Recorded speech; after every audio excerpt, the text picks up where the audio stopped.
प्यारे बच्चों, good morning. जब जगो तभी सवेरा। कैसे हैं आप लोग? उम्मीद करता हूँ खूब मेहनत से पढ़ाई करते होंगे। हम लोग आज एक नया टॉपिक स्टार्ट करने वाले हैं, algebraic methods of solving A pairs of linear equation. एक रैखिक समीकरण युग्म को हल करने की बीजगणितीय विधि।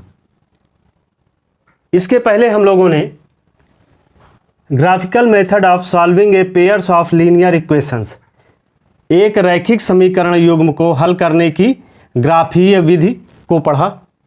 ग्राफीय विधि में हम लोगों ने देखा कि किसी भी रैखिक समीकरण को निरूपित करने के लिए उसके जो निर्देशांक बिंदु थे वो साधारणतः एक पूर्णांक के रूप में थे। तब तो हम लोग आसानी से ग्राफिकल मेथड यानी आलेखीय विधि द्वारा किसी भी रैखिक समीकरण का निरूपण कर सकते थे जिनके निर्देशांक बिंदु जो थे वो एक पूर्णांक संख्या के रूप में थे। लेकिन अब आखिर मन में प्रश्न यह उठता है कि हमें बीजगणितीय विधि के अध्ययन की आवश्यकता क्यों पड़ी।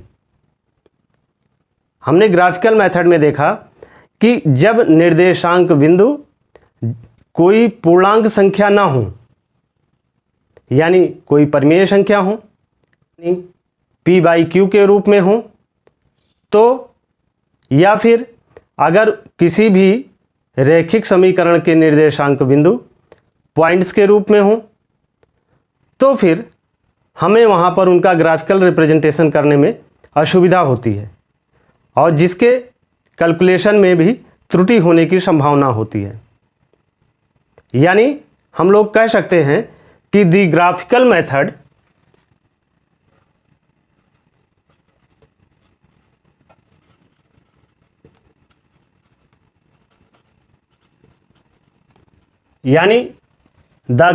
Method is not convenient in case when the point representing the solution of the linear equations has non-integral coordinate। इसका मतलब कि ग्राफीय विधि उस स्थिति में सुविधाजनक नहीं होती है जब रैखिक समीकरणों के हलों को निरूपित करने वाले बिंदुओं के निर्देशांक पूर्णांक ना हों। पूर्णांक हम लोग जानते हैं कि जिनमें पॉजिटिव और निगेटिव दोनों वैल्यू इंक्लूड होती है, यानी +1 2 3 4 और ऐसे ही -1 2 3 4। तो ये क्या है? ये पूर्णांक हैं। तो यानी जिनके बिंदुओं के निर्देशांक पूर्णांक ना हो, पूर्णांक ना हो तो क्या हो? यानी वो क्या हो? या तो डेसिमल फॉर्म में हो या फिर वो जो है रेशनल नंबर यानी p बाई क्यू के रूप, अंश और हर के रूप में हो, या फिर वो रूट के रूप में हो। जैसे मान लीजिए अगर किसी भी रैखिक समीकरणों के हल के निर्देशांक जो मिले, जो कोऑर्डिनेट पॉइंट्स मिले, वो अगर मान लो एक √3 हो और दूसरा 2√7 हो। अगर इसी तरीके से कोई भी कोऑर्डिनेट पॉइंट -1.75 हो और 3.3 हो, या फिर किसी भी बिंदुओं के निर्देशांक 4/3 या 1/19 हो, तो इस कंडीशन में ग्राफिकल रिप्रेजेंटेशन द्वारा हल निरूपित करना असुविधाजनक होता है, माने उन्हें आसानी से हल नहीं किया जा सकता। इसीलिए हमें ग्राफिकल रिप्रेजेंटेशन के बाद इन्हीं समस्याओं के निदान के लिए बीजगणितीय विधि यानी अलजेब्रिक मेथड सीखना जरूरी है। Algebraic method of solving A pairs of linear equation, एक रैखिक समीकरण युग्म को हल करने की बीजगणितीय विधि में इसके पहले में हम लोगों ने देखा कि इसको सॉल्व करने के लिए 3 मेथड होते हैं। जैसे पहला सब्स्टिट्यूशन मेथड, दूसरा एलिमिनेशन मेथड और तीसरा क्रॉस मल्टीप्लिकेशन मेथड। तो आज हम लोग इसी सब्स्टिट्यूशन मेथड यानी प्रतिस्थापन विधि का अध्ययन करेंगे। सब्स्टिट्यूशन यह सब्स्टिट्यूट शब्द से बना हुआ है। सब्स्टिट्यूट का आशय आप समझते होंगे। जैसे मान लीजिए दो वस्तुएं हैं, एक चाय है जो जनरली आप लोग पीते हैं और दूसरा कॉफ़ी है। चाय कॉफ़ी सभी लोग पीते हैं ना। अगर मान लो चाय के प्राइस में वृद्धि हो जाए और वो इतनी वृद्धि हो जाए कि कॉफ़ी की जो प्राइस है उससे भी ज़्यादा हो जाए, तो जनरली चूंकि चाय से कॉफ़ी को लोग अच्छा मानते हैं, तो जब चाय के मूल्यों में अधिक वृद्धि हो जाएगी कॉफ़ी से, तो लोग क्या करेंगे, चाय के बजाय सोचेंगे चलो कॉफ़ी ही पीते हैं। तो यानी चाय के स्थान पे, चाय को हटा के उसके स्थान पे कॉफ़ी पीने लगे, तो ये क्या होगा, यही सब्स्टिट्यूशन है, यही प्रतिस्थापन है। यानी एक के स्थान पर, चाय के स्थान पर लोग कॉफ़ी का प्रयोग करने लगे, वही है सब्स्टिट्यूशन, प्रतिस्थापन। जब किसी इक्वेशन के रूप में, किसी समीकरण के रूप में हम प्रतिस्थापन का प्रयोग करते हैं और कोई ऐसा समीकरण जिसमें दो चर, चाय और कॉफ़ी दो चर हैं, वैसे ही किसी भी इक्वेशन में जब टू वेरिएबल्स x और y हों और ऐसे टू इक्वेशन दिए गए हों, यानी पेयर्स ऑफ लीनियर इक्वेशंस दिए गए हों, तो वहाँ पर दोनों चरों की वैल्यू को निकालना थोड़ा कठिन होता है। तो हम लोग क्या करते हैं, एक चर की value, one variables of value, उसे लेकर दूसरे इक्वेशन में रखते हैं, ठीक ना। कैसे करते हैं, क्या करते हैं, कैसे निकालते हैं, आइए देखते हैं इस सब्स्टिट्यूशन मेथड में। माना हमने कोई लीनियर इक्वेशन लिया, जैसे x plus y equal to 7, यह लीनियर इक्वेशन है। ऐसे ही एक दूसरा कोई इक्वेशन लेते हैं, मान लीजिए सपोज दिया जाए x minus y equal to 9, यह दो इक्वेशन है, ठीक। अब यहां पर ध्यान दीजिए कि यह दोनों वेरिएबल्स जो हैं x और y, x plus y equal to 7 और x minus y equal to 9, इन दोनों इक्वेशनों में अगर हम x और y की वैल्यू निकालना चाहें तो कैसे निकाल सकते हैं। हम लोग जानते हैं, मान लीजिए अगर एक टाइम में हमने x की वैल्यू 3 रख दी तो y की वैल्यू क्या हो जाएगी, 4 आ जाएगी। अगर दूसरे टाइम में हमने x की वैल्यू 2 रख दी तो y की वैल्यू क्या आएगी, 5 आ जाएगी। अगर x की वैल्यू हम लोगों ने 5 रख दी तो y की वैल्यू क्या आएगी, 2 आ जाएगी। यानी इसके किसी भी एक वेरिएबल्स की वैल्यू अगर आप पुट करते हैं तो दूसरे की अपरिमित रूप से वैल्यू निकाल सकते हैं। और आप यहाँ ये भी देखिए कि अगर 3 प्लस 4 कर दीजिए तो क्या आएगा, 7, या 2 प्लस 5 करेंगे तो क्या आएगा, 7, या 5 प्लस 2 करेंगे तो क्या आएगा, 7। ऐसे ही दूसरे इक्वेशंस के लिए मान लीजिए एक टाइम में इस इक्वेशन के लिए x की वैल्यू आप रख दीजिए 12, तो y की वैल्यू क्या होगी, y की वैल्यू जो है 3 आएगी। मान लीजिए x की वैल्यू आपने रख दिया 14, तो y की वैल्यू क्या हो जाएगी, 5। अगर x की वैल्यू ऐसे ही आपने रख दिया 11, तो y की वैल्यू क्या आ जाएगी, 2। दूसरे इक्वेशन के लिए, ये जो है दूसरे इक्वेशन के लिए है, ये पहले इक्वेशन के लिए है। तो ध्यान दीजिए ये क्या होगा, इसमें चूंकि माइनस है, अगर x को y से माइनस करेंगे तो क्या आएगा, 9। 14 को से 5 को माइनस करेंगे तो आएगा 9। 11 से 2 को माइनस करेंगे तो आएगा 9। तो यानी कहने का मतलब कि ऐसे दो लीनियर इक्वेशंस के किसी एक वेरिएबल्स के लिए कोई भी वैल्यू रखते हैं, दूसरे वेरिएबल्स की वैल्यू हम लोग अपरिमित रूप से ज्ञात कर सकते हैं, अनंत रूप से ज्ञात कर सकते हैं। अगर हमें दिया जाए solve the following pairs of linear equation by substitution method, यानी यह दो लीनियर इक्वेशंस दिए गए हैं, इनको जो है सब्स्टिट्यूशन मेथड से सॉल्व करना है। तो आप देखिए इसको चरणबद्ध तरीके से करते हैं। तो इसमें फर्स्ट स्टेप जो है उसमें क्या करेंगे, इसमें 3 स्टेप्स होते हैं। पहले स्टेप्स में हम जो भी ये दोनों इक्वेशन दिए गए हैं, जो सबसे सरल हो, सबसे ज़्यादा आसान हो, उनमें से किसी एक इक्वेशन को लेकर किसी एक वेरिएबल्स की वैल्यू ज्ञात करते हैं।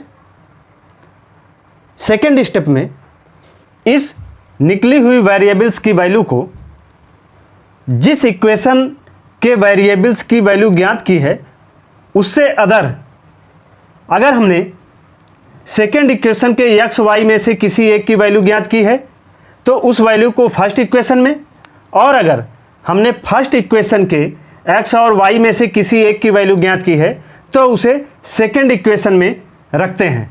वो सेकेंड स्टेप्स में करेंगे। यहाँ पर किसी एक वेरिएबल्स की वैल्यू दूसरे इक्वेशन में रखते हैं, सब्स्टिट्यूट करते हैं। इसी स्टेप्स के कारण ही इसे कहा जाता है सब्स्टिट्यूशन मेथड। थर्ड स्टेप में जो वैल्यू सेकेंड स्टेप्स से किसी एक वेरिएबल्स की आई है उसे जो चाहे फर्स्ट इक्वेशन में रख दें, चाहे सेकेंड इक्वेशन में रख दें, और चाहे थर्ड इक्वेशन में रख दें, वहाँ रखने के बाद हमें दूसरे वेरिएबल्स की वैल्यू आ जाती है।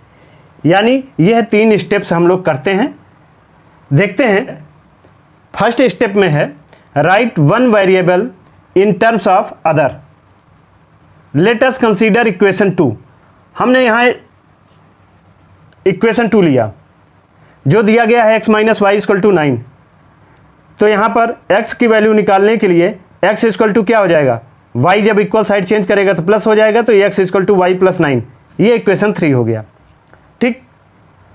अब सेकेंड स्टेप में substitute the value of x in equation 1। चूंकि सेकेंड से हमने x की वैल्यू निकाली थी इसलिए इक्वेशन 1 में रखते हैं। 1 में x प्लस वाई है तो x के स्थान पर हम क्या रख सकते हैं, ये वैल्यू x इक्वल टू जो y प्लस 9 आई है, हम वो x के स्थान पर y प्लस 9 और प्लस y इक्वल टू 7। ये y और y 2y हो गया प्लस 9 इक्वल टू 7। तो y इक्वल टू क्या हो जाएगा, 7 माइनस 9। 9 को जब हम इक्वल साइड चेंज करेंगे तो माइनस में हो जाएगा, तो 7 माइनस 9 हो जाएगा, तो यानी -2 आया। और -2 बाई वाई इक्वल टू, ये 2 नीचे जाएगा डिनोमिनेटर में, तो -2/2 वाई इक्वल टू -1 वैल्यू आई। इस -1 की वैल्यू जो आई है, y की वैल्यू जो -1 आई है, इसे हम substituting the value of y in equation 3 इस इक्वेशन में रखते हैं। एक्चुअली हम लोग चाहे 3 में रखें, चाहे सेकंड में रखें, चाहे फर्स्ट में रखें, किसी में भी रख सकते हैं। थर्ड क्या दिया गया है, x equal to y plus 9 या 9 माइनस 1, तो x इक्वल टू आ गया 8। यानी y इक्वल टू -1 और x इक्वल टू 8, ये दोनों वैल्यू हमें इन दोनों इक्वेशन की, दोनों वेरिएबल्स की निकाल लिया। अगर हम चेक करना चाहें तो x equal to 8 and y equal to -1 जो आया है उसे फ्रॉम इक्वेशन 1 से x plus y equal to 7 में जब पुट करते हैं, x plus y equal to 7, तो x के स्थान पर हम लोग 8 पुट करते हैं, तो 8, और y के स्थान पर -1 पुट करते हैं, तो 8 माइनस 1 इक्वल टू 7। ठीक। ऐसे ही इक्वेशन 2 से जो दिया जा रहा है x minus y equal to 9, इसमें जो है x और y की वैल्यू पुट करते हैं, 9 इक्वल टू 9। इसी को हम लोग सब्स्टिट्यूशन मेथड बोलते हैं। चूँकि एक वेरिएबल्स की वैल्यू हम लोग दूसरे इक्वेशन में रखकर इसे सॉल्व करते हैं। अब आइए इसी के बाद यह जो है, यह दोनों इक्वेशन यूनिक सोल्यूशन देने वाला है। अब आइए इसी के बाद इनफाइनाइट सोल्यूशन देने वाले और नो सोल्यूशन देने वाले 2 एग्जांपल्स लेकर करते हैं। पेयर्स ऑफ लीनियर इक्वेशंस दिए गए हैं। पहला 2x plus 3y equal to 9 एक इक्वेशन है, और दूसरा है 4x plus 6y equal to 18। यह एक एग्जाम्पल के लिए है, और एक दूसरे एग्जाम्पल के लिए यह इक्वेशन दिए गए हैं। पहले इसे देखते हैं। Right one variable in terms of the other. तो इसमें हम कोई भी इक्वेशन ले सकते हैं, पहला भी ले सकते हैं, दूसरा भी ले सकते हैं। फ्रॉम इक्वेशन 1 यहाँ हम पहला इक्वेशन लेते हैं 2x + 3y = 9। तो 2x = क्या हो जाएगा 9 - 3y, यानी x = 9 - 3y/2। यह इक्वेशन 3 हो गया। अब सेकेंड स्टेप में x की इस वैल्यू को, चूंकि इक्वेशन 1 से लिया गया है तो 1 में नहीं पुट करेंगे, सेकेंड इक्वेशन में पुट करेंगे। तो सेकेंड स्टेप में substitute the value of x in equation 2। तो यहाँ 4x है तो 4 × x के स्थान पर यह वैल्यू 9 - 3y/2 + 6y = 18, ये वैल्यू हो गई। अब आप ध्यान दीजिए, इस 2 से 2 × 2 = 4 कट जाएगा, तो 9 × 2 = 18 और 3 × 2 = 6y, तो 18 - 6y + 6y = 18। अब आप ध्यान दीजिए कि यहाँ -6y है, ये +6y है, तो ये दोनों कट जाएंगे, ये आ गया 18 = 18। तो आप ध्यान दीजिए कि यह 18 = 18 आया, यानी y की वैल्यू तो इस इक्वेशन को संतुष्ट करती है, जो सत्य है, लेकिन x का कोई एक यूनिक वैल्यू नहीं आई। समझ रहे हैं? जैसे इसके पहले के एग्जाम्पल्स में आए थे कि x की एक सेपरेट वैल्यू आई थी, y की एक सेपरेट वैल्यू आई थी, वैसी कंडीशन यहाँ नहीं है। x की कोई सेपरेट वैल्यू नहीं आ रही है। और अगर किसी भी एक वेरिएबल्स की कोई सेपरेट वैल्यू नहीं आ रही है तो हम किसी दूसरे वेरिएबल्स की वैल्यू रख के x की वैल्यू तो निकालते ही जाएंगे, जो भी वैल्यू x y की रखते जाएंगे उस हिसाब से x की वैल्यू आती जाएगी, लेकिन x की कोई सेपरेट वैल्यू नहीं आई है। तो यानी इसी कारण से इसके सॉल्यूशन कैसे प्राप्त हो रहे हैं, इनफाइनाइट सॉल्यूशन मिल रहे हैं। और इनफाइनाइट सॉल्यूशन मिलते हैं तो वो कैसा इक्वेशन होता है, वो कंसिस्टेंट इक्वेशन होता है। अब आते हैं दूसरे एग्जांपल्स पे, जहां दिया जा रहा है x + 2y - 4 = 0 पहला इक्वेशन, और 2x + 4y - 12 = 0 ये सेकेंड इक्वेशन है। तो सब्स्टिट्यूशन मेथड में जो हम लोग जानते हैं कि स्टेप फर्स्ट में क्या करते हैं, right one variables in terms of other. तो यहाँ पर इक्वेशन 1 लेते हैं, x + 2y - 4 = 0, then x = 4 - 2y, 4 equal side change करेगा तो पॉजिटिव हो जाएगा, और 2y इक्वल साइड चेंज करेगा तो निगेटिव हो जाएगा। सेकेंड स्टेप में वही substitute the value of x in equation 2, चूंकि हमने यहाँ इक्वेशन 1 से x वेरिएबल्स की वैल्यू निकाली है, इसलिए अब हम इसे इक्वेशन 2 में पुट करेंगे।